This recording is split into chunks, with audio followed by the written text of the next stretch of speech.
দেখতে দেখতে সময় কিভাবে চলে যায়, তাই না? সময় জলের মতন চলে যাচ্ছে। কবে কখন কোন ফাঁক দিয়ে যে বছর একটা শেষ হয়ে গেল বোঝাই যায় না। পুরনো বছর শেষ করে নতুন বছরে আবার পা দেওয়া। সবাইকে জানায় শুভ নববর্ষের প্রীতি ও শুভেচ্ছা।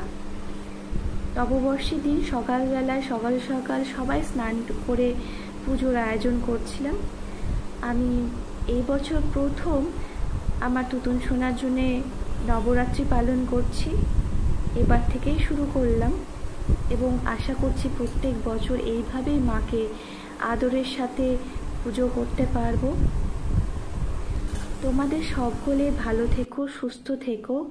নববর্ষে এটাই ভগবানের কাছে প্রার্থনা করি এবং আমার তুতুন সোনাকে সবাই তোমরা খুব আশীর্বাদ করো। ও যেন সুস্থ থাকে, ভালো থাকে এবং অনেক বড় হয়। আমার আরও দুটো ছোট সদস্য আছে বাড়িতে। এই যে আমার ছোট্ট গোপাল আর পাশের জন বড় গোপাল। এই দুই গোপাল আমাদের বাড়ির সদস্য। আর এই আমার নবরাত্রির পুজো।